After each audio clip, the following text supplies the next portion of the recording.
You're welcome back. This is Business Morning coming to you from Lagos and Channels Television. We're being joined in the studio by two economists.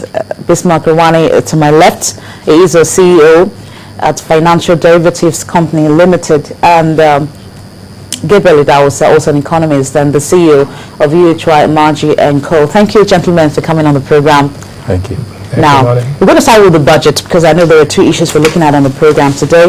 The budget has been delayed again, and of course the reason given, according to the letter written by the President to the National Assembly, is that there's been no harmonization between the two houses, the upper and the lower chamber of the Assembly.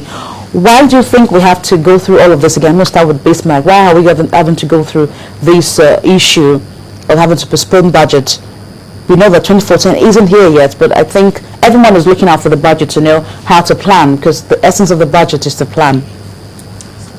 First and foremost, we're not in 2014, and it's important that the legislature harmonize their position and have one rate or one benchmark price, so that when the executive is negotiating with the legislature, you're not negotiating first with the House and then secondly with the Senate.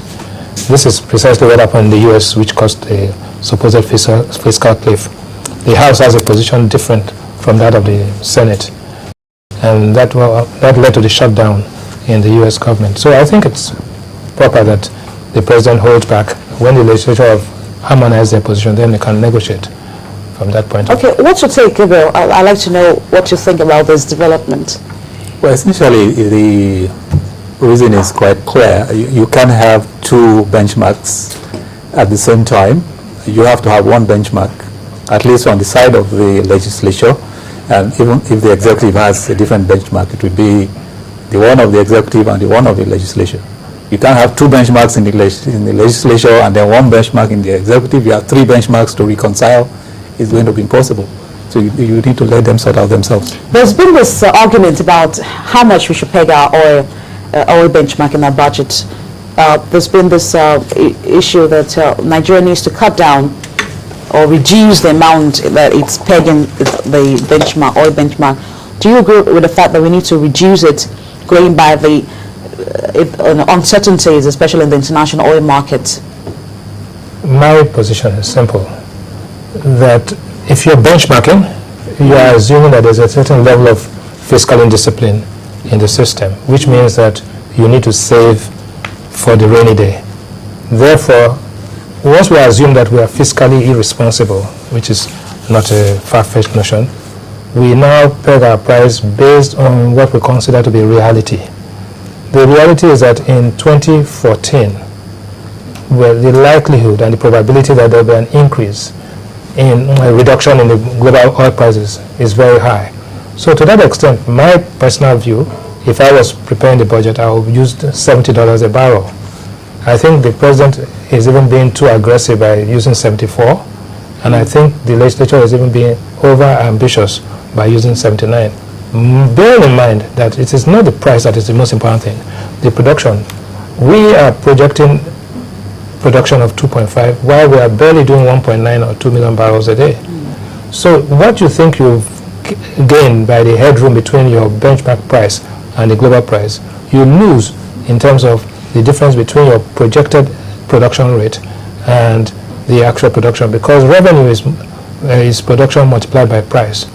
So even if you have a price gain and you have a revenue loss, the revenue loss is the production loss is significantly more, and it kind of offsets that. Also put into consideration that we also export to import refined fuel at the end of the day. Yeah, the offshore processing arrangement is another issue altogether, but the point is that what you are producing and what you are exporting of 2 million barrels a day is the revenue impact of that is such that the land and swamp, that is the joint venture fields, which is the one we produce with Shell, Exxon and others, are the ones that are affected by vandalism, affected by oil theft. And that is where we have the highest revenue accruing to the government. The offshore and the deep water, where we are under the production sharing agreements with the oil companies, and the federal government take is only about 30% in those cases.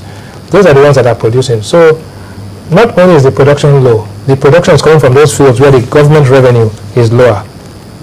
Okay, Gabriel, And if you look at revenues in the last 6 months, you find that government revenue from oil has been declining. And I will come back to that when we talk about the MPC in a few minutes. okay, Gabriel, Nigeria is assumed to have a weak budget environment. Do you agree with that? Do you have a weak budget environment? Because I know that the Fiscal Responsibility Act recommends the use of the medium-term expenditure framework, which was presented by the Minister of Finance some time ago. Do you have a weak budget environment? Well, it's not an opinion, these are matters of facts. If you budget 100 million and you spend, first of all, you approve your budget in April when you are supposed to approve it in December of the year before the year of the budget. You approve your budget in March, April. By November, you haven't done 60, 70, 80% of your budget. The facts speak for themselves. So the weakness of the budget is not an opinion of anybody. It's just the facts that stare us in the face. So this struggle about getting the legislature to put the act together, allow the presentation of the proposed budget coming in time, take their time to get the budget process approved, and then ensure that 1st of January you have a budget, and then you are able to start implementing the budget. These are issues that are there. We haven't gone near dealing with them yet. So the weakness of the budget environment is something that it is with us. Great. I'd like to ask Bismarck, please. We seem to have relatively sophisticated processes when it comes to having to prepare our budget. Now, how do you think that the annual budget itself can be made in such a way that we don't, at the end of the day, make unrealistic demands? Let me tell you, first and foremost, the budget has 2 dimensions. One is that it's an estimate of revenue and expenditure, which you use to plan, and every other stakeholder in the economy actually key into this. But more important, the budget is a tool of economic management. So if you think that your economy is weak and you need to stimulate it into growth, then you budget a deficit, and then you will have the counter-cyclical effect, which will make the budget, which will stimulate growth and create employment for the people. If you think the economy is overheated, then you will basically, what you do is to tighten up this budget by budgeting for a surplus. And if you think the economy is on an even keel, you now budget for a balanced budget. Now, having said that, what the major issues that this economy is facing today is that, 1, what is the deficit? 2, how is the deficit going to be funded? Are you going to fund it from local sources, or are you going to fund it from... We're into about the ministry that our deficit is now getting to be in the trillions. How do we meet up with such demands? No, you don't look at deficit in nominal terms. You look at it as a percentage of GDP. So if your deficit as a percentage of GDP is basically now below 3%, and in reality, if you back out the excess crude account, you're actually having a surplus.